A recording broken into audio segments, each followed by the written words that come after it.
Hello and welcome to the first edition of Hidden Literature. My name is Alan Gregg and I am the teacher at Oxford International Language School, Crotone.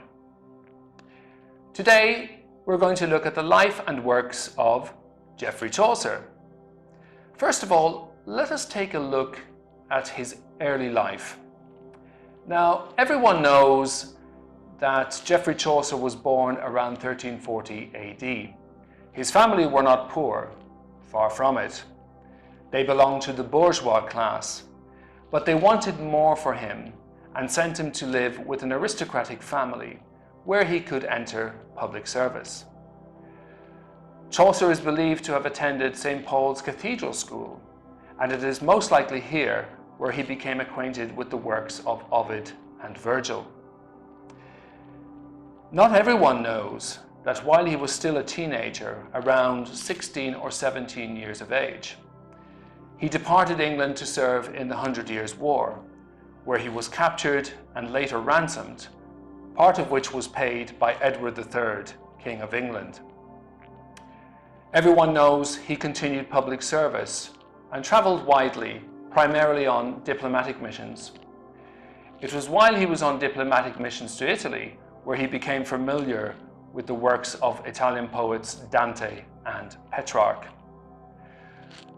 Although he was a writer, his diplomatic duties did not allow him much time for his true passion, which was writing poetry.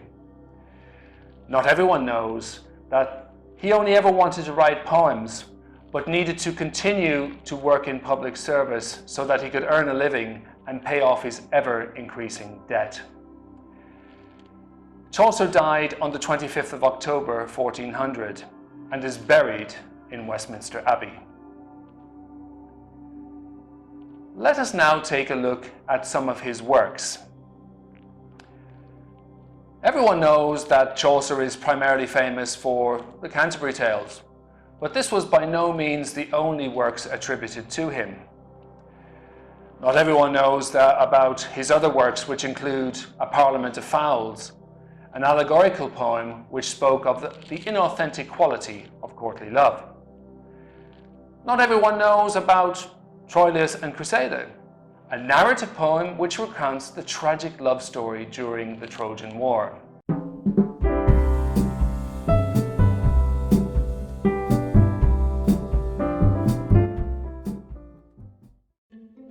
The double survey of Troilus to Tellin, that was the King Priamus soon of Troy, in loving how his adventures fell in, for woe to Wheela, and after out of joy.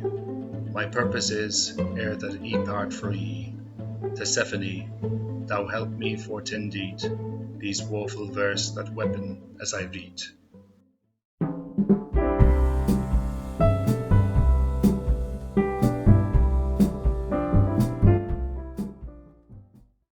Not everyone knows the legend of Good Women, which in all probability was a reference to King Richard II's wife, Anne of Bohemia. This theory is supported by the mention of real-life palaces Eltham and Sheen, which is now modern-day Richmond. Let us now look at an overview of the Canterbury Tales. Everyone knows that the Canterbury Tales, Chaucer's most famous work, tells the story of 29 pilgrims on their journey to Canterbury to pay homage to St. Thomas à Becket and ask for healing. Everyone also knows that the narrator gives an account of 24 of those who came from all walks of life. Among the characters are the knight, the squire, the merchant, the clerk, the miller, and the ploughman. But we also have representatives of the church in the prioress, the monk, the friar, the parson, the summoner, and the pardoner. We all know who the characters are, but not everyone knows the themes they represent. There are several themes treated in the Canterbury Tales. Theme number one is the pervasiveness of courtly love. These love relationships were not physical, rather were based on flirting, dancing, and chivalry by young noblemen and knights in an effort to court favour from the ladies at court. Courtly love, or refined love as it was also known, is represented in the Canterbury Tales by the squire, who is practically a parody of the traditional courtly lover. The second theme is the importance of company. Not everyone knows, in medieval times, it was very important for workers to get along. A dispute among workers meant production slowed and the economy suffered as a result. Eating together was a way for guild members to solidify relationships. The company also had the effect of levelling the differences in social status. The pilgrims come from all different parts of society. The judiciary, the church, the village, the feudal manor system. If it had not been for this pilgrimage, many of these individuals would not have been able to interact because medieval society followed the feudal system, which divided the nobility and the church from the working classes made up of peasants and serfs. Theme number 3, the corruption of the church. Now, did you know that corruption in the church was rampant by the middle of the 14th century? The wealth possessed by the church was greater than even that of the nobility, and this was in an age when the common man had to contend with disease, plague, famine, and mass unemployment. The monk, the pardoner, the friar, and the summoner in particular are the subject of Chaucer's satire. The only individuals to escape this satire are the parson and the prioress, who seem to be the only ones who lead a true Christian life. We have the friar, a member of an order of mendicants, who travels around begging for money. The monk, who enjoys hunting, something we normally associate with the nobility, while shunning solitude and study. The summoner, who extorts money from people so they do not have to appear before the court for alleged crimes of adultery or even worse, heresy. We have the pardoner, who reprimands people for their sins, yet solicits money for their forgiveness.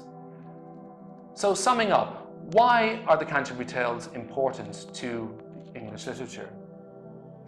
Now, everyone knows that the Canterbury Tales was one of the first major works to be written in English, or more precisely, Middle English.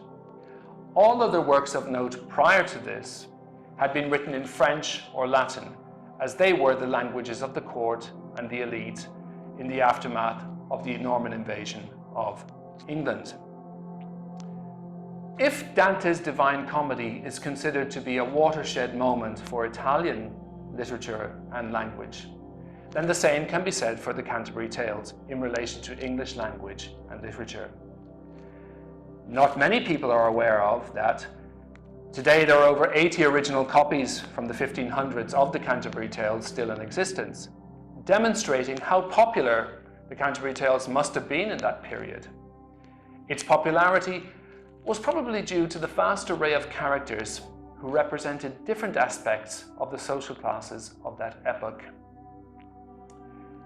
And by the way, if anyone is interested, there is a science fiction series based on the Canterbury Tales called The Hyperion. Thank you for joining me today. I hope to have the pleasure of your company in future editions of Hidden Literature. But for now, farewell.